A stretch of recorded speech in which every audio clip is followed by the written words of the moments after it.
theory has to have a priority. Capitalism and artificial intelligence are the same thing.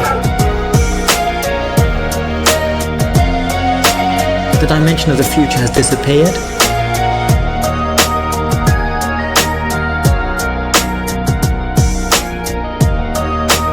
There is absolutely no representation anymore.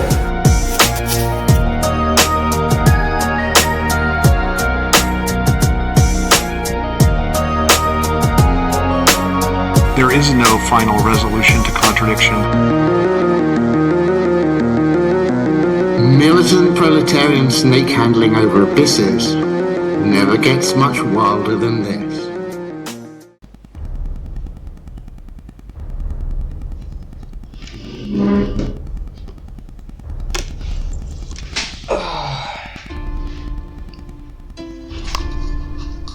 So, today I'm going to talk about the Nibelungen.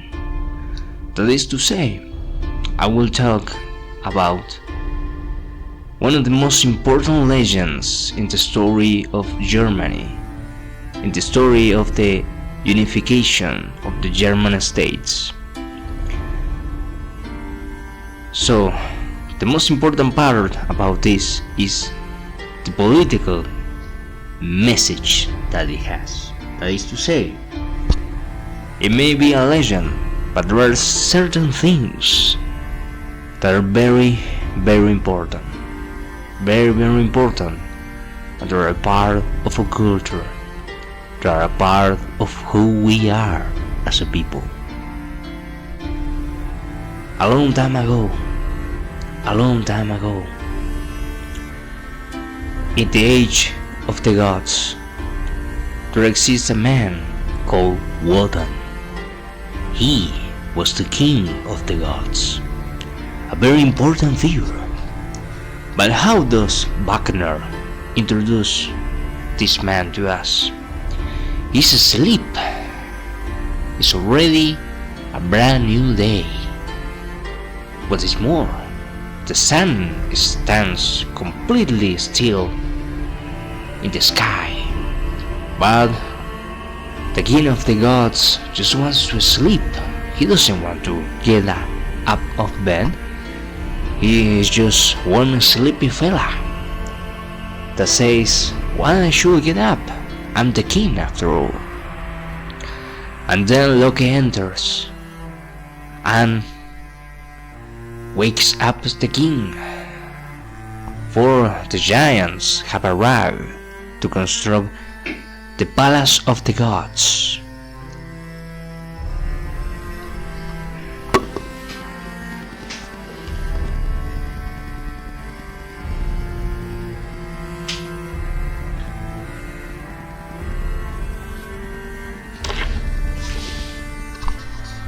Now, the palace of the gods, it shall be constructed by giants, because our man Wotan and the gods don't want to work. Why they will work? They are gods after all. And then the giants arrive and they construct the palace of the gods. But Wotan doesn't want to pay them, because he says, "Well, I'm the king of the gods, why I should pay you?" So the giants, wanting to have a pay for their fair share of work, they kidnap Freya. That is to say, the wife of their man Wotan. And so Wotan, in the first place, he doesn't care. He says, "Well, I just get another wife, why don't you care?" But then Loki says to him, "Hey man, Freya's the only one who knows how to tend the tree of life, where there are these golden apples that give us our immortality, and if we lose Freya, we will become mortals." So then our man Wotan has to get some gold. He says, "Man, I need that gold to save my wife." And so he goes to find some gold. And then we get a cat to a little dwarf, Alberich, a poor man, an ugly man, an angel that just wants some crumb of love, some pussy. But the nymphs on the river just play with the poor dwarf. They come and go, and the poor dwarf just has to stand there, unable to get love. So then he sees the gold in the Rhine, and so the nymphs cannot protect the gold of Wotan, and our man Alberich takes the gold. But then Wotan arrives, he searches for Alberich, and he takes the gold. And then he comes back and saves his wife. But then something happens when the giants get the gold. The giants, being such nice workers, start fighting among themselves. So, as we can see, here there is a political message. The political class, those that rule over the country, are very lazy people, and they will only move when the situation is at hand. What is more, we can see how the little insults, unable to get love, they will pursue money and power overall. Also, we can see how the giants start fighting among themselves for taking the gold. That is to say, they were honest workers until money gets involved. Then they fight among themselves for the gold. Among them, one kills his brother to take all of the gold. That is to say, the giant Fafnir. And he takes a helmet and puts it on, and he changes in appearance. He changes. And he becomes a dragon, and he takes all the gold into a cave. And he protects the gold every day and every night, thinking someone will take my gold. As then you can see, this is also a critic, because the giant, having the gold, having the money, he is not happy. He cannot enjoy that. He is always wary of someone taking his possessions. He's always looking around, worrying about it. And then it comes Sigmund. And Sigmund is a warrior. He is one of the warriors that is the son of Wotan. And he falls in love with a woman that is in one small house that lives with his husband. But then Wotan realized that that man called Sigmund and that woman are both brothers, because they are both their sons. And so they fall madly in love. And Wotan, being an auntie's sister fucker, he says, "Man, I fucking hate this. I'm going to kill my own sons." And then there is this really sad scene where Wotan understands what it takes to be the king. That is to say, he made the law, and he must uphold the law under any circumstance.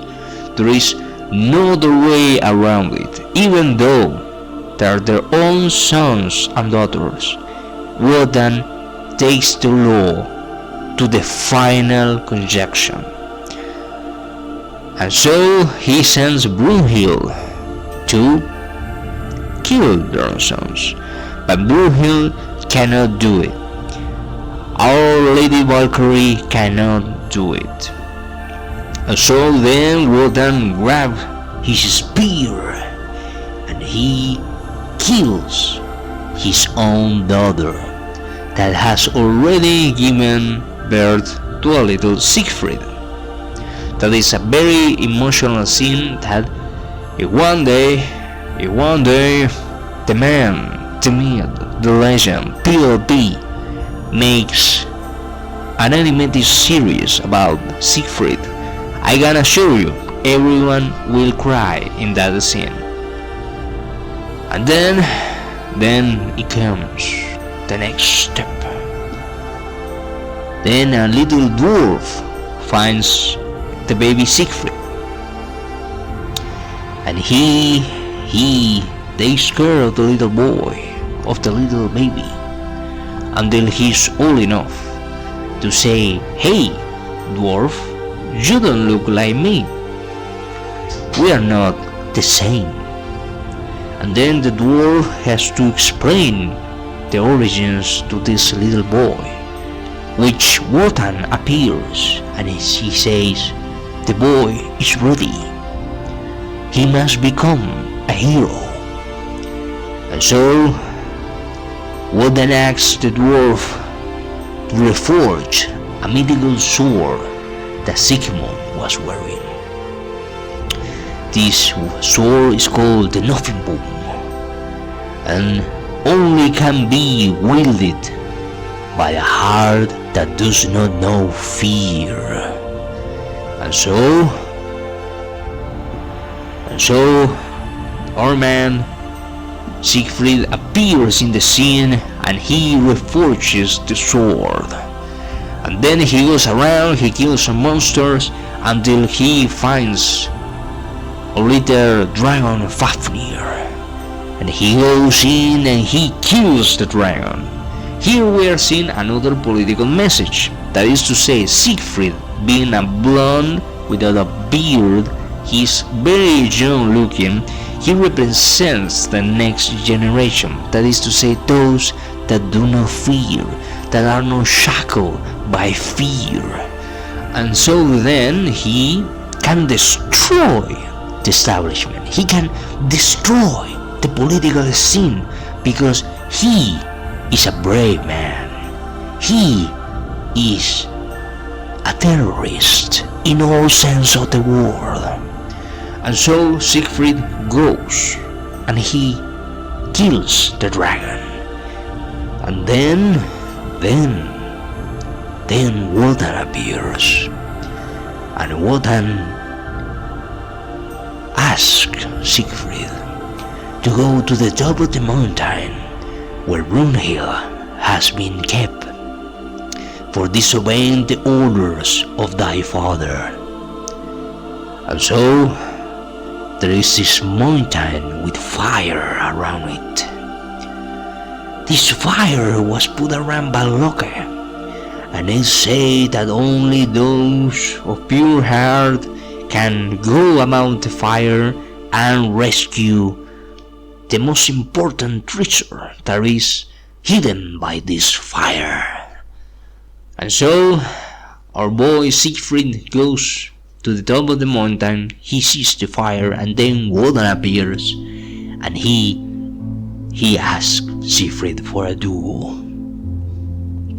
And then Siegfried readies his sword, Wotan aims the spear and he draws.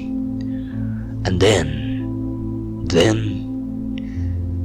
a thunder and lightning appears. And then Wotan is no more. Wotan has been defeated. We are now not in the age of gods. We are in the age of heroes. The hero is now the main character of the world. And so Siegfried jumps over the flames, and then he finds the most important treasure. That is to say, a sleeping woman called Brunhild, a Valkyrie. And so he gives a kiss of true love.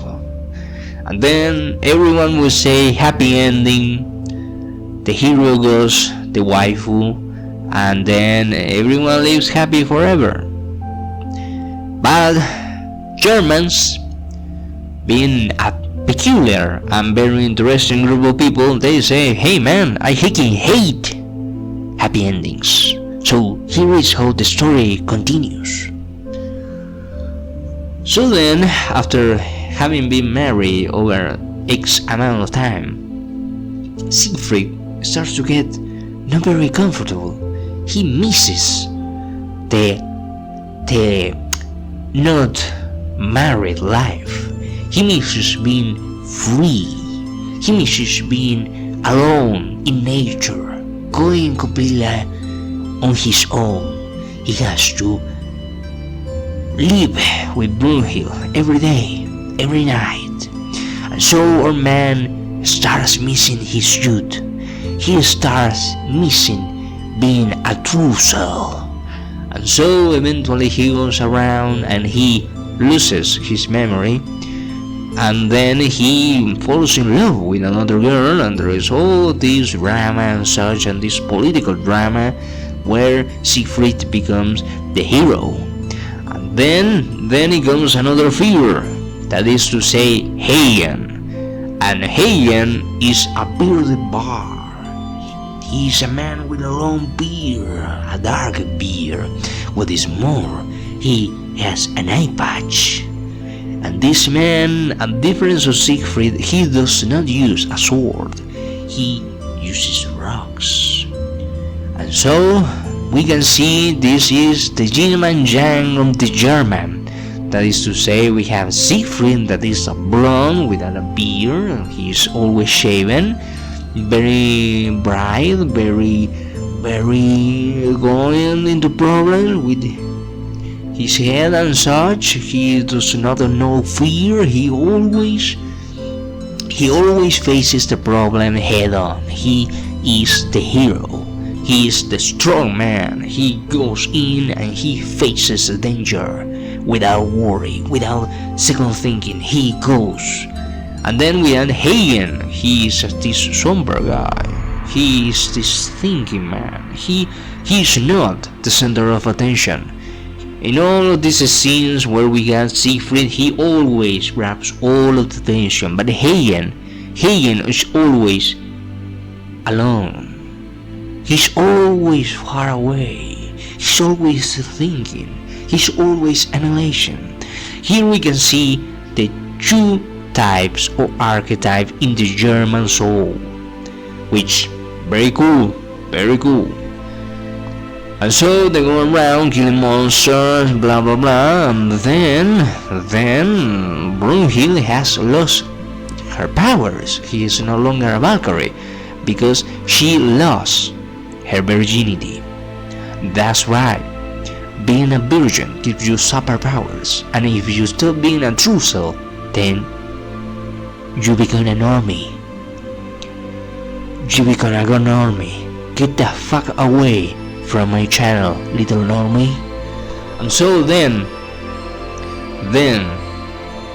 Brunhild, she becomes a rabid feminist. He says, my husband has betrayed me, my father has betrayed me, I hate all men, I'm going to destroy the entire kingdom of the Nibelungen, I'm going to destroy them all. And so we have this feminist fury embark in Brunhild, which is really interesting because this is a very old story. We can see it that these Germans, they were onto something.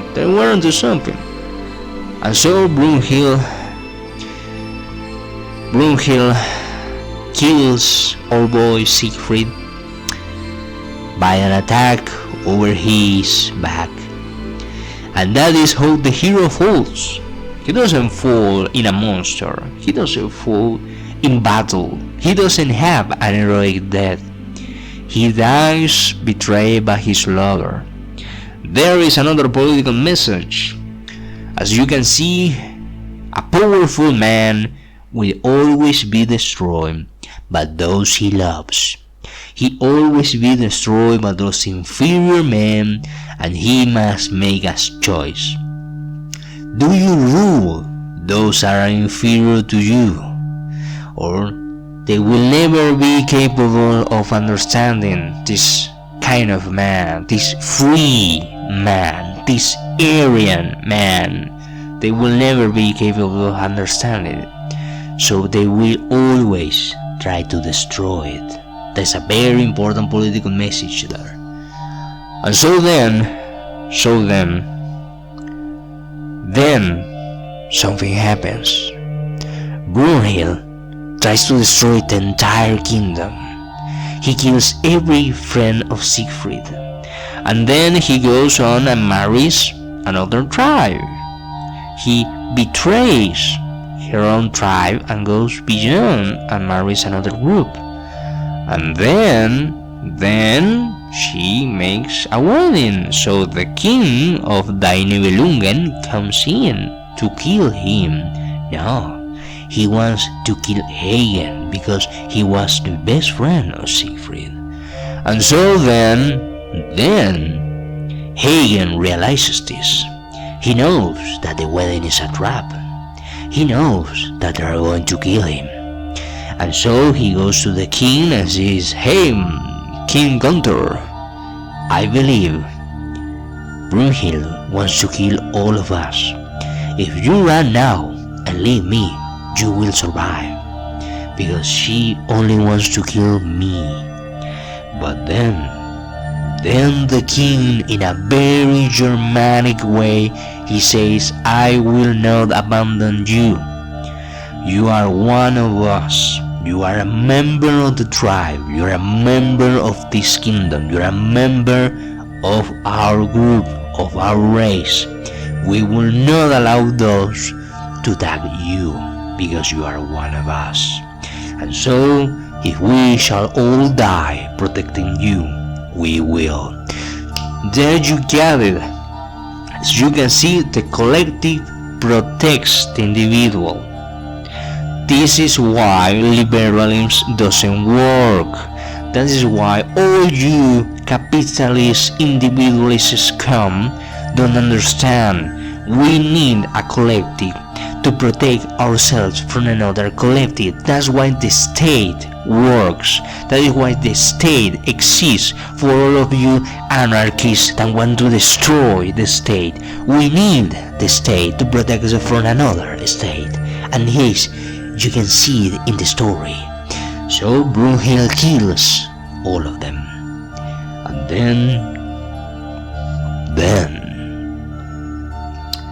then comes the German knight, and he sees the crowns on Brunhild, and he says, "By the power of the patriarchy, I'm going to destroy that woman. I'm a woman hater." And so he goes and he defeats Brunhild. And then the age of heroes is over, and we began the age of men, where sadly there is no more heroic feats. There is no more woman to rescue. There is no more dragon to kill. No more gods wandering about. No more magic. All of that is long gone, and only man remains. Men hollow in the world, without magic, without love, only fighting among ourselves, only kingdoms in constant war, entire groups destroyed and driven off the land. And so the story goes, about and about. Always the circle of conflicts continues, while Wotan grabs the souls and prepares for the final battle of Ragnarok.